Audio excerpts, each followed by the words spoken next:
Hello, and thank you so much for joining us, everyone. I'm Eric Connard. Here at CBS 8, we are working for you, listening to your concerns, investigating your questions, and finding solutions that matter in our community. We begin with water bills in the city of San Diego. The city council recently approved a significant rate hike, 30% over the next 2 years. CBS 8's Abby Black working for you and shows us the heated debate and why some council members claim they had no other choice.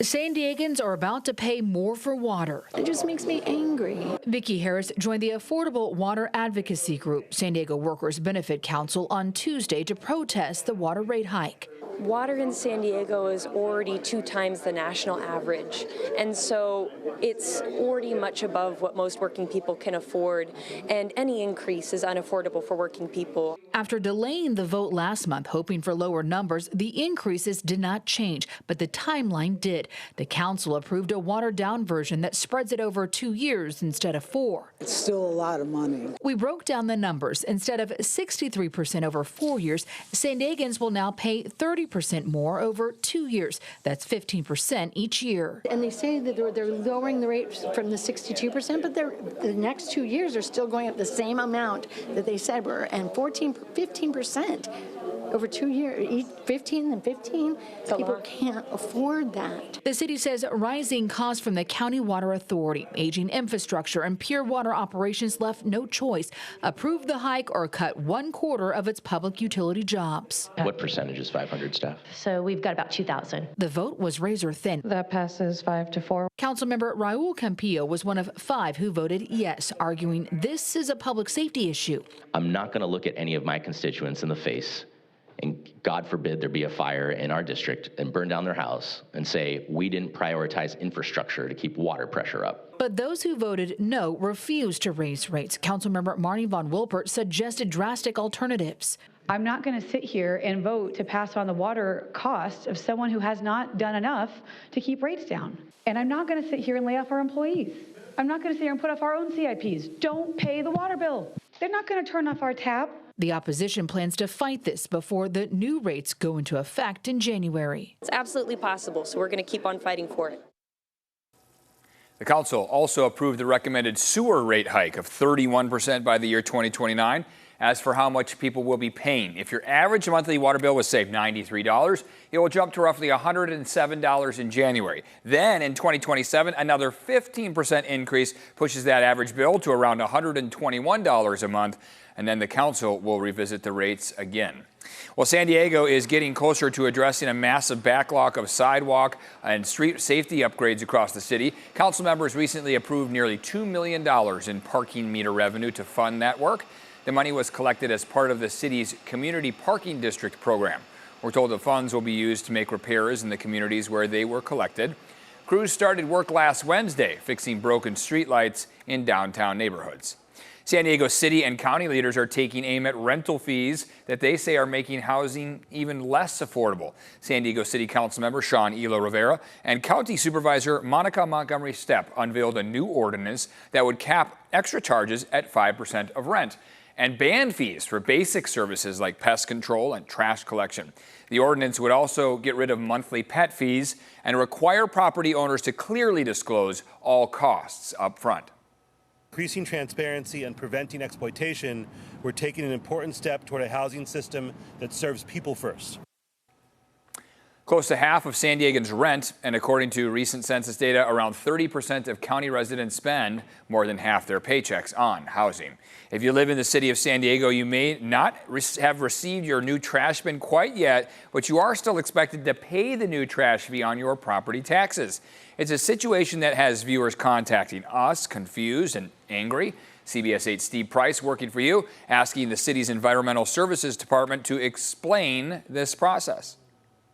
Property tax bills are arriving, and if you live in the city of San Diego and have to start paying for trash collection, you will notice that new fee on your property tax bill.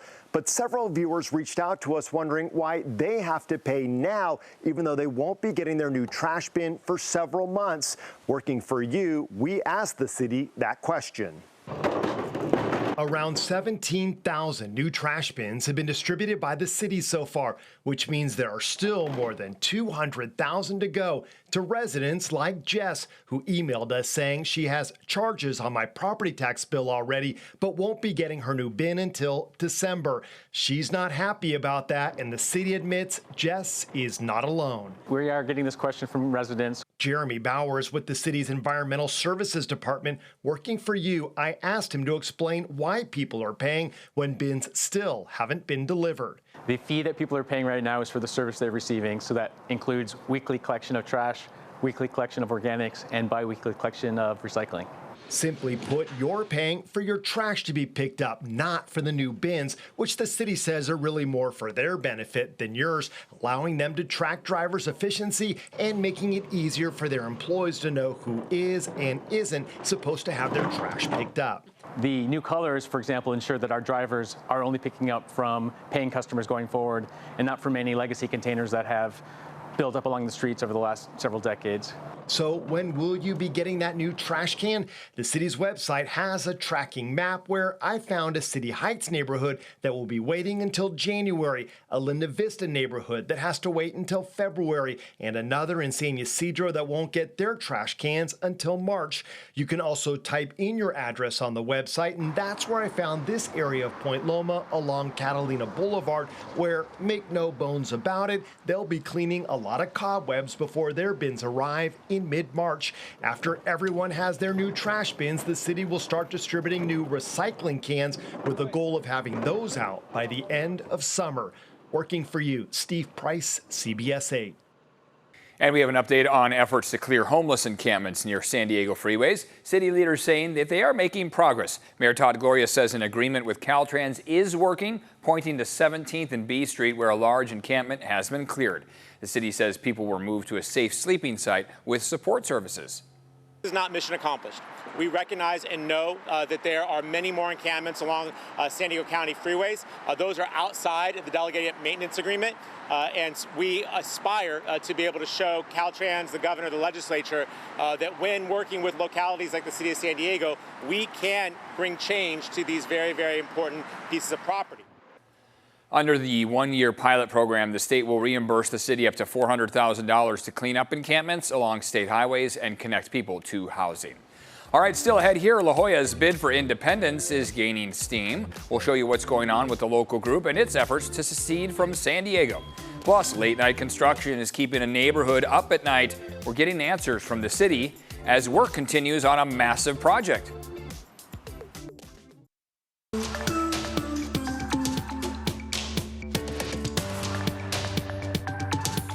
Welcome back here. A big win in court for the group pushing to make La Jolla its own city, separate from San Diego. A judge ruled that LAFCO, the state agency that oversees city boundaries, does have the authority to certify the signatures gathered by a La Jolla group. The city of San Diego had sued, arguing the registrar of voters should have the final say.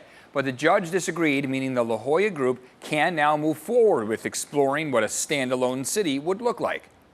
We think it's important for La Jolla to do this because we believe it'll be much better for the city. The city doesn't have the resources to do everything that it needs to do citywide.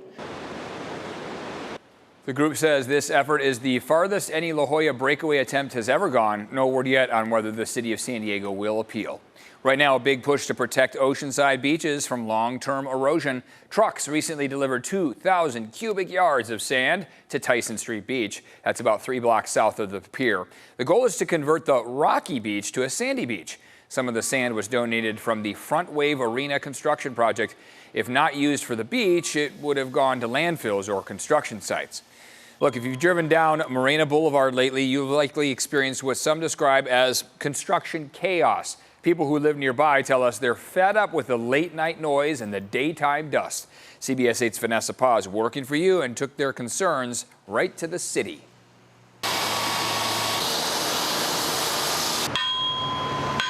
These are the sounds keeping Bay Park residents like Bailey Murphy awake at night. It's been starting at like 11 p.m., 1 a.m., 3 a.m., and it's just like insane noise. Like I can't even sleep. My dogs can't sleep. Bailey lives off Littlefield and Marina Boulevard, right in the middle of years-long construction. But in recent weeks, she says the work has stretched well into the overnight hours. Been staying at my mom's the past few nights just so I can get sleep. And she tells us getting answers has been a dead end. Emailed them. They gave me a number to call. Called that number. They gave me a different number to call. And then the third number I called went to voicemail. When we visited the work site, other neighbors shared similar frustrations. As they've got so many lanes that are closed down and all the trucks everywhere, you know, it's a mess. There's so much dirt and dust. We had actually lunch just the other day over here at Luce's, and there was dirt all over their tables. The city admits it's a mess, but says it's necessary. Construction is noisy, it's very dusty. We are implementing some best practices to try to manage both of those things. This stretch of work is part of the Pure Water Project's Marina conveyance, the city's largest infrastructure upgrade, including new pipelines, tunnels, and treatment facilities. Richard Fernandez is one of the city engineers overseeing the project. He said crews are working around the clock, but there's a reason for the overnight hours. During the daytime hours, the entire community is impacted for a much longer duration. We may not be able to provide access to all these driveways throughout all of the different phases of the work. What's really top of mind is the safety of the workers and then other drivers. The city says all night work is permitted and residents should be receiving email or door hanger notices. We're working around the clock. So we have a full daytime shift that starts at 6 a.m. on this site, and they work a full 8 hours. And while crews push to wrap up soon, we do understand that it's frustrating. Like, we hear you, we hear your complaints. When we work overnight, especially near residences, that's not a decision that's ever made lightly. The city expects to finish this phase in the next month or so. All right, Vanessa, thank you. Once complete, the Pure Water Project will provide about 1/3 of San Diego's drinking water by the year 2035, cutting reliance on imported water from Northern California and the Colorado River.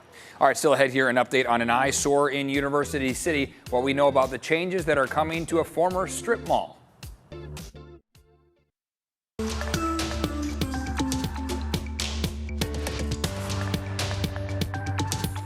Allstate released data on the 10 most dangerous road stretches in the U.S., and a stretch of San Diego Highway topped this list. The insurance company considered aggressive driving habits like speeding during peak hours. According to the data, the eastbound lanes of Interstate 8 near Mission Gorge Road to northbound Interstate 15 are the riskiest in the country. The most dangerous time, Sunday through Thursday, 7 p.m. to 11 p.m. No other California roads made the top 10. The city of San Marcos is moving forward with new e-bike rules, including a ban on riders under the age of 12. The proposal also ramps up enforcement and safety education, adds signs to keep e-bikes off business district sidewalks, and expands training programs with local schools. To pay for it, the city will shift $77,000 towards safety campaigns, sheriff's overtime, signage, and outreach. San Marcos follows several other San Diego County cities with similar rules, including Chula Vista and Carlsbad. We have a follow-up on a story we have been working on for you for years. We've shown you this glaring eyesore here in the middle of University City. We've recently learned changes are coming to the long-abandoned strip mall. CBS 8's Brian White shares an update on what's going to be happening here. Yeah, after years of sitting vacant and drawing complaints, there's finally movement here at the Costa Verde Shopping Center in University City, right across from the UTC Mall. The boarded up windows, faded signs, and empty storefronts have been a constant reminder of what once was and what could be. It's not a great look. I'm sure when it went back in its day, it must have looked wonderful and was very helpful to have all of these shops here. But now the San Diego City Council has approved a massive redevelopment plan for the 14-acre site, paving the way for demolition to begin as soon as next year. There have been a lot of desires, I think, from some of the neighbors to see the site demolished finally and to see at least some effort to move forward. And I think this is the first step that allows that. I looked at the plan. It includes thousands of new housing units, ground floor shops and restaurants, a boutique hotel, and a walkable Main Street design, all right next to the Blue Line trolley. It's also nice that they are planning on making it a mix of not just residential, but also a little bit of more stores, more things like that. I think that's better for the UCSD community. But I talked with some neighbors who are worried about years of noise and construction disrupting daily life. I care about the immediate impact and that this is going to be years of demolition and construction. Support for the project was apparent during public comment. We're excited for the amenities that it will bring in our neighborhood, and we fully support it. And planners in the community say it's been the most common question for years. What's happening with Costa Verde? And we now have an answer, and it's this important project. The site was purchased in January for $124 million by the investment firm Global Mutual. If all goes according to plan, the first phase of the project could open by 2028. That's great news to me. Working for you in University City, Brian White, CBS 8. Coming up here, a potential red flag for the economy, why more and more people are losing their cars, and the other warning signs.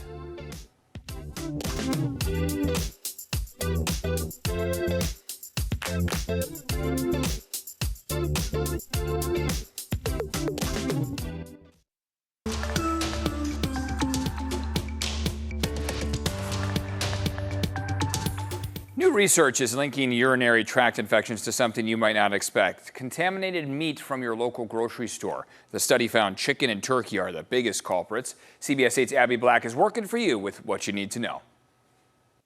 A 4-year study done in Southern California found 18% of urinary tract infections are linked to E. coli found in contaminated meat, often chicken and turkey sold in grocery stores.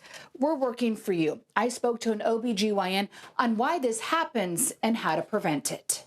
Urinary tract infections have long been considered a personal health issue, but now they're a food safety concern. Well, E. coli UTIs are actually the most common UTI that we see in community-acquired infections. Kaiser Permanente OBGYN Dr. Meredith McMullen says that E. coli is commonly found in the gut. Because of proximity of anatomy, women, especially elderly women, are more susceptible. It's really important in terms of hygiene to make sure to be very careful and deliberate with wiping from front to back. But contaminated meats are becoming a problem.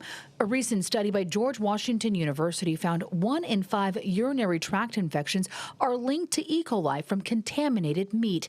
Dr. McMullen is not involved in the study, but we asked her to weigh in. Is it the E. coli then that causes the UTI, or is it because of the hygiene part of it? It's both. There are common variants of E. coli that naturally colonize the colon, but there are also more virulent strains which are found in some of these poorly handled foods. So when those become a part of our GI flora and our gut, that bacteria then can travel into the urethra and cause a urinary tract infection. Another troubling fact, people in low-income areas had a 60% higher risk compared to wealthier neighborhoods. Researchers say the reasons are unclear, but point to possible inadequate food safety regulations and poor retail conditions in those areas. Your zip code should not impact whether or not you have an increased risk of having a UTI. So how do you prevent an E. coli UTI? Dr. McMullen reminds people to thoroughly cook meat and poultry and wash your hands after handling raw meat. If you have any symptoms like frequent bathroom trips or painful urination, seek treatment. Is it a myth, or does cranberry juice work? Cranberry juice does increase our hydration, and so that helps us to urinate more, and just flushing out bacteria can be part of the way to treat it. Working for you, Abby Black, CBS 8. San Diego County's emergency information app has a new name, a new look, and new features designed to help keep you safe. The SD Emergency app is now called Alert San Diego. The update is part of the county's efforts to modernize its emergency communications system by providing quick access to official alerts, interactive maps, preparedness tips, and recovery resources all in one place. People who already have the old app should update it now to continue getting notifications. Alert San Diego can be downloaded from the App Store and Google Play. Inflation is making it harder for many families to keep up, and car repossessions are now at their highest level in years. CBS 8's Alex Lai working for you and has more on what this trend could signal for the economy. More than 2.2 million cars have been repossessed so far this year, and that number is expected to top 3 million by the end of the year, according to the Recovery Database Network. I think the biggest question we have is this a recession indicator? It's a question dividing economists. Some people think that we're headed for a recession. Other people think that will remain positive, but growing only slowly. University of San Diego economics professor Alan Jin thinks rising repossessions doesn't necessarily signal a recession, but does show the economy is losing steam, especially in the job market. If people then are not getting, the raises, if they're not getting the jobs, then they could be impacted then in terms of their ability to make payments, particularly with the cost of other products increasing. With housing and food costs still high, Jin says many people are putting car payments lower on their priority list. He adds that this goes back to the pandemic, when many consumers had extra cash and splurged on cars. Those vehicles often came with high prices and high interest rates, leading to big monthly payments that some are now struggling to keep up with. A lot of car buyers ended up underwater, that the car was worth less than the actual value of the loan. And so financially, it might have made sense for them then to default on the loan as opposed to trying to pay it off. On top of that, today the average price of a new car in the U.S. is above $50,000 for the first time ever, according to Cox Automotive. Jin says it's hard to predict whether repossessions will keep climbing or level off, but he notes that when Americans can't pay for something as essential as a car, which is often their main way to get to work, it is a sign the economy is under stress. Well, that is going to do it for us. Remember, everyone, if there's something you'd like us to look into, we will do it. Email us at workingforyou@cbs8.com.